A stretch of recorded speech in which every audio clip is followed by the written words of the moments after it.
how do you pick a traumatic moment? You know, a year in Afghanistan, 32 firefights, 10 friends that got killed. Which one was the one? It doesn't matter what color you are a soldier. And so we don't ask for help. And that transitional phase is deadly if you don't prepare yourself. So a lot of times our veterans, you know, they're out of the military. We've had lots of them tell us that they're at home looking out the Venetian blinds at the world go by. You start to become isolated and feeling like nobody understands you and you can't trust anybody. You know, hey, I was fine. It was everybody else. Yeah. And that's the issue with post-traumatic stress. It got to the point where I had planned to commit suicide, and I did everything that the depressed person would do. I quit going out. I quit hanging out with people. Let my grass grow in my house. We got 22 veterans a day that are out killing themselves, and you know that's it's a tragedy on so many different levels that it's really not one that we can sit back and wait for this to occur.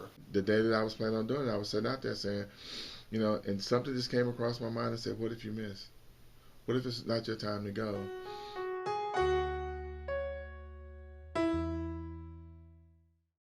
If you qualify for the full range of veteran services, it tends to be a fairly robust package. They have VA mental health clinics that are outpatient clinics where you can go get clinical counseling, psychiatric services. They have inpatient centers for PTSD. They have inpatient centers for substance abuse. The services are there.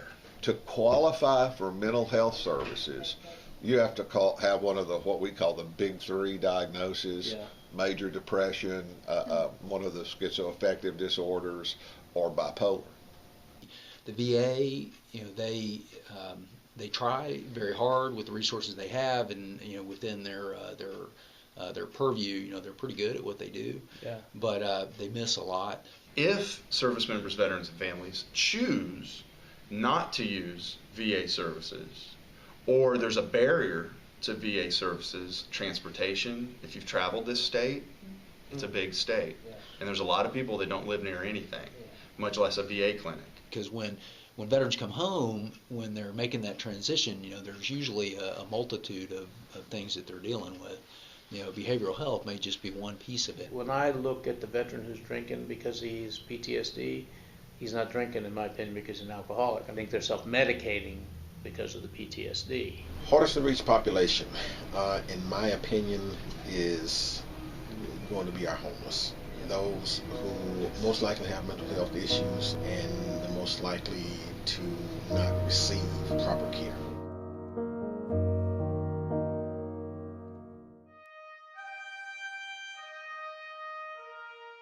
Got a lot of local nonprofits that have kind of stepped in to fill the gap where there have been a need in services that aren't being met. We're all nonprofits. We're all trying to help each other. We're all wanting to serve veterans. And my veteran may need your services. We do sessions with a licensed mental health professional, the equine specialist, the horse, and a client. It's just coming out to a safe, healthy, fun environment where it's other veterans. Most of our volunteers are veterans or family members of veterans. I mean, there's all kinds of unique environments to put an individual in that then resonates with them to where they open, something shifts, some sort of healing can occur, some sort of opening can occur that then they can share something with somebody that then can then help them process that, whatever it is that works for that individual. We need it all. It's a phase of life issue. It's a difficult phase of life, but it's one that if there's a little bit of targeted intervention at the right time, and it's the kind of intervention that makes sense out there, then vets come out on the other side just as successful as they were in the military. The number one thing is we need to adequately fund mental health services. The intervention needs to be smart. We can't just throw dollars at it and expect it to be successful. We have to be coordinate our resources and apply those interventions strategically. It's the education and awareness within the veterans and the community. It's training and educating Lufkin on veteran issues and the veterans within their community and the veterans within there. It's Tyler. It's that local level how they can do it. I do encourage that we stay focused on very concrete projects. You know, we train for the purpose of them starting peer groups. The whole purpose of peer support is to inspire someone else's hope. Being a counselor or going through the training, I'm able to say, it's going to be okay. They don't believe me, but you got to give them hope. You don't want me talking to them no more? Is that what it is? This is my heart.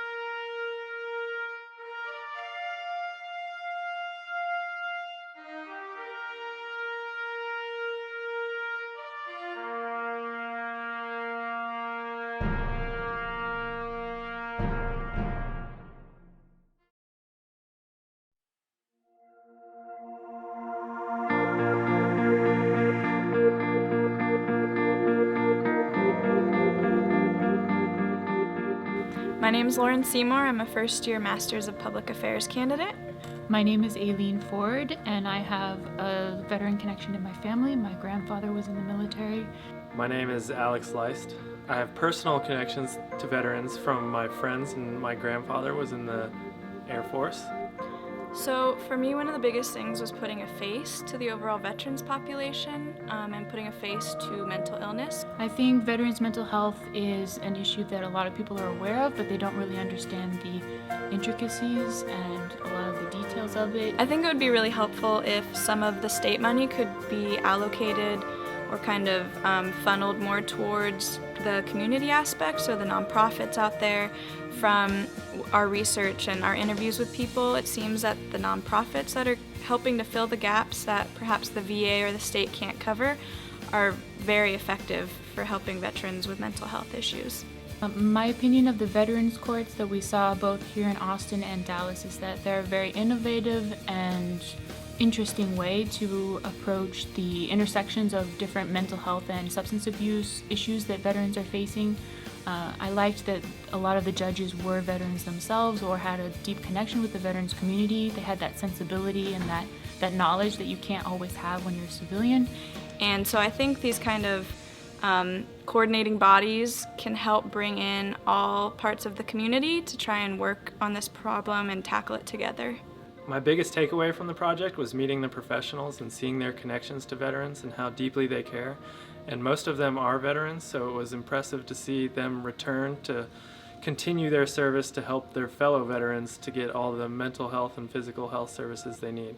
And I thought that it was a good thing to see the variety of backgrounds of different veterans, to know that veterans come from all walks of life, men, women, socioeconomic levels, and that really we can all be a part of the solution to the challenges that they're facing, and we should.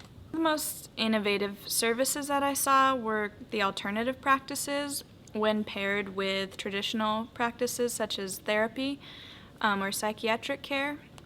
So pairing that with acupuncture or tai chi or riding horses. I think the best practices for serving veterans' mental health are the all-encompassing one-stop shops, where they would include mental health services, physical therapy, as well as job placement and preventing homelessness.